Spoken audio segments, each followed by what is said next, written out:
Hey guys, welcome back. Deep in western Poland lies a grove unlike any other. The trees, hundreds of pines, all bend unnaturally at the base, curving northward before stretching tall toward the sky. Scientists argue whether it was caused by human tools, snow, or strange soil, but locals whisper a different tale, that the forest is cursed. The legend goes that long ago, a great lord owned these lands. He ruled with kindness, protecting his people, but one day he vanished, leaving behind no heir. His lands were divided among his nobles who fought for control. Soon, war tore the kingdom. Men died by the thousands until the land itself grew weary of blood. It is said that beneath the forest, deep within the earth, lay a great slumbering power, a spirit of nature that had slept for centuries. But as the fighting continued, the forest could bear it no longer. With a mighty roar, the earth shook, splitting the ground. The dying men fell in, becoming part of the forest's curse.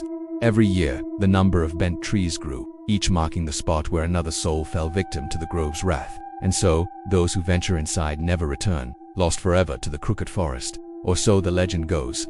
In reality, scientists have some more rational theories. One suggests that soldiers from both sides of the war used the trees for target practice, twisting them at the base and toppling them over. However, the trees are still alive, suggesting that whatever force caused this occurred before they were fully grown. Another theory blames heavy snowfall.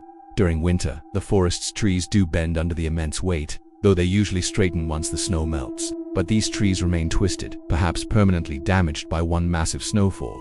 Still, we may never know what truly happened, as many of the trees are hundreds of years old, and no written records exist to explain the phenomenon. But when university students Klara and Matusz decided to visit the crooked forest at night, they knew only the legends, not the scientific theories. What they didn't realize was how real the curse might be. They had been filming a documentary about strange places in Europe. Haunted villages, mysterious ruins, and other places where the veil between reality and legend seemed paper-thin. But something about the crooked forest drew them in, and they soon found themselves standing in its midst after midnight. As they stepped among the twisted trees, the air felt heavy, as if the forest itself was watching them. They ignored the villagers' warning to stay away, but as they ventured deeper, the silence grew unnatural. Not even crickets sang. Their flashlights flickered as if the forest itself was trying to snuff them out. "This is incredible," Klara whispered, filming the strange formations. But Matusz frowned. "Look at the angles. All the trees bend the same way, like they were forced." The forest's oppressive silence was broken only by their footsteps and their hushed whispers. The moonlight cast eerie shadows across the bent trunks, making them look like skeletal arms reaching from the ground. Then suddenly, from between the trees, came faint whispers, voices in a language neither of them recognized. It was like the forest was breathing, speaking through the wind. "Maybe it's just the wind bending through the trees," Matusz said, laughing nervously. But the whispers grew louder, turning into groans, then laughter. The bent trunks seemed to twist further as if moving under the moonlight. Klara aimed her camera at one particularly crooked tree. Through the viewfinder she saw a figure, tall, thin and hunched, moving unnaturally fast between the trunks. "Matusz, someone's here," she hissed. But when Matusz turned, there was nothing, only the whispering trees. Suddenly, the ground shook beneath their feet. A root from one of the crooked pines burst upward, curling like a hand, wrapping around Klara's ankle. She screamed, falling hard. Matusz rushed to pull her free, but more roots writhed from the soil, clutching at their legs like snakes. The whispers roared, now sounding like dozens of voices chanting. Klara struggled to free herself, fear lending strength.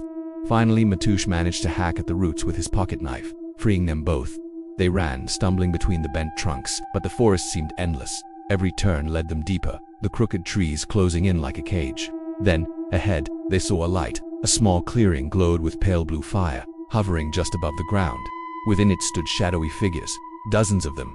Faces twisted in agony, eyes glowing like embers. Klara screamed, but the figures didn't seem to acknowledge her. They were focused on the fire, reaching out towards it with hands that were gnarled and twisted, like the roots of the trees.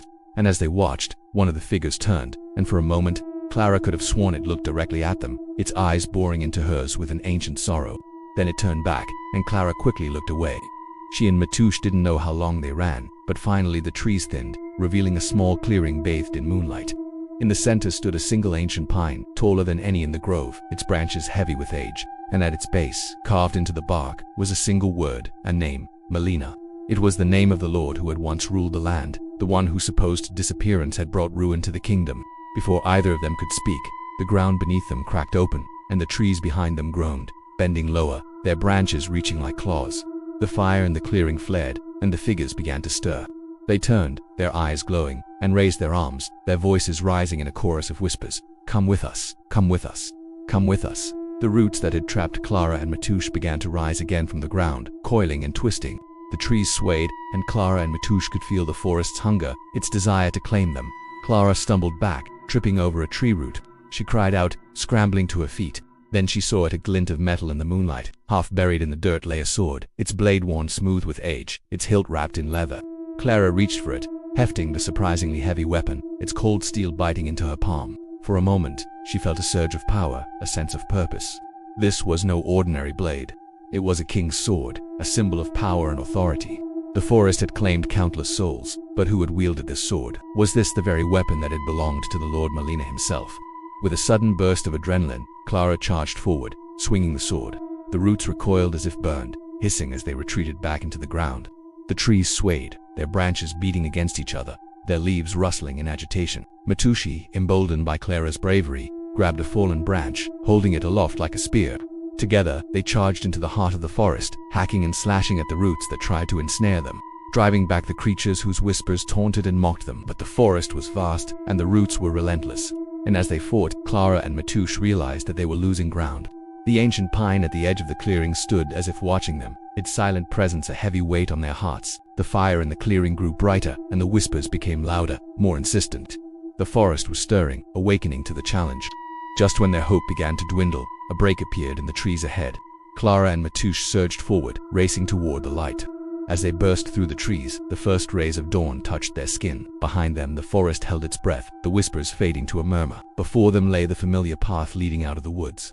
But as they turned to go, they saw a sight that made them freeze. At the edge of the clearing, lying on the ground, was their camera. Beside it, half buried in the dirt, lay the Lord's sword, its blade now dull and broken. And as they watched in horror, the ground beneath their feet cracked open. The trees swayed, and from the depths of the forest, the whispers rose again. We are the forest, we are the curse, and you cannot escape. And in the last moments of daylight, two figures were dragged screaming into the soil. The next morning, the villagers found only the abandoned camera at the edge of the forest. When they replayed the footage, the final screams echoed through the room. To this day, no trace of Clara or Matoush has ever been found, and the Crooked Forest remains a place of mystery and terror, a reminder of the darkness that can lurk in the most beautiful places. What do you think really happened to Clara and Matoush? Let me know your theories in the comments. And thanks for watching.